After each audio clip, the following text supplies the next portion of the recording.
China has such a unique food culture that eating my way through Shanghai, Xi'an, and Beijing was a highlight of my journey.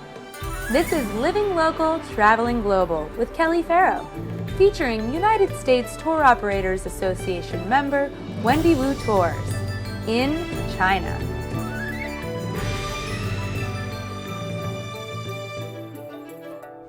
What amazed me in China was the variety of street food.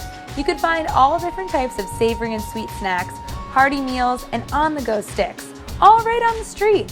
Street food is just huge here in China, and there's a ton of people at this one, so that's why I think it must be good. I'm gonna try one. And with the fast-paced lifestyles in the cities that we visited on our trip with Wendy Wu Tours, a United States Tour Operators Association member, it is no wonder that many Chinese prefer the grab-and-go option. I dabbled in some street-side snacks between meals, which were on the sweeter side, and at night, I cruised the street stalls.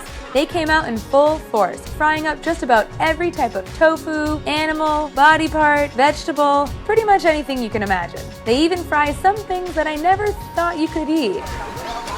Noodles, dumplings, desserts, bubble teas, I bet you could eat some of your favorite bites in China without ever entering a restaurant. However, when we did enter restaurants, we were equally delighted. We enjoyed the gourmet side of China as well, with expertly prepared interpretations of Chinese classics.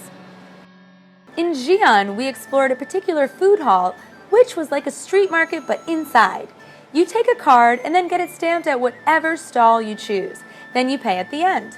I enjoyed getting to try some of the signature dishes of this area. Most of the domestic travelers who live in China, they prefer to come to Xi'an just for food. Our noodles, dumplings, very famous in China. We're here at this food market where there's all these different stalls, so we can pick and choose all different local specialties and have a bite of each one. And the way you do that is you have a bowl and you take with your chopsticks, put it in your bowl, and then you eat from there. That's typical Chinese fashion of how to eat, and I really like it because at the end you end up having this mix of all different sauces and goodness all in your own little bowl. It's like you make a little creation right in here.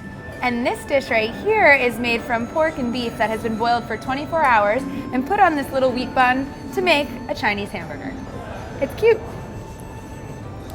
I didn't realize it, but China invented the noodle, and wow, do they have so many varieties. I think in China, my favorite food will be noodles, all kinds of noodles. I saw the creation process of the biang noodle, named after the noise it makes when it's slammed on the counter. Part of the process of stretching it out into the noodle-like shape. I also watched a noodle master create ramen from scratch. First making the dough, then stretching it out until it gets thinner and thinner. It was like watching a performance. And the strength that was involved, wow. Right now, he is making hand-stretched noodles, and it's taking a lot of effort. He has to keep pulling it apart and stretching it because it becomes very thin, like a ramen. It's a very popular noodle dish here in Xi'an. Dumplings are another Chinese staple, and each region has its own specialty. We tried dumplings almost everywhere we went, from the luxury restaurants to the street stalls, from soup dumplings to veggie, to even dumplings in the shape of animals. In Xi'an, our USTOA member Wendy Wu Tours gave us the chance to have a dumpling making class. So I'm learning how to make dumplings. I'm having a lesson from the lovely chef Jin here, and we're turning these little guys into delicious pork-filled dumplings. I had no idea how hard it was going to be to make those little pockets of goodness.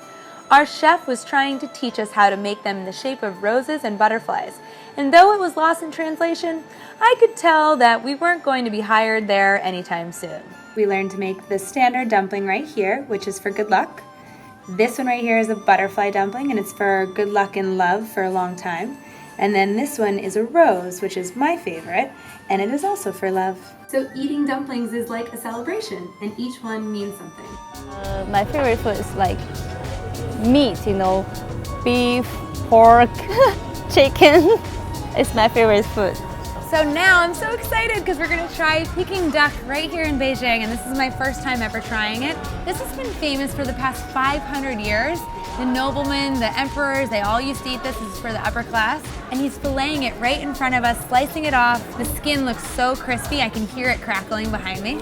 And the process of roasting these specially bred birds is intense, and it has been perfected. And just as important as how the Peking duck is made, it's also important how you prepare your own pancake. So first, you take some of the duck meat. I like the breast meat. You dip it in the plum sauce. You rub the sauce on your pancake. You could do a couple pieces. And then you take some of this leg meat. It's a little crispier, a little fattier, a little more delicious. Throw that on. And then you take some of the cucumber, then the spring onions. It's basically like a Chinese taco. And that's your delicious bite right there.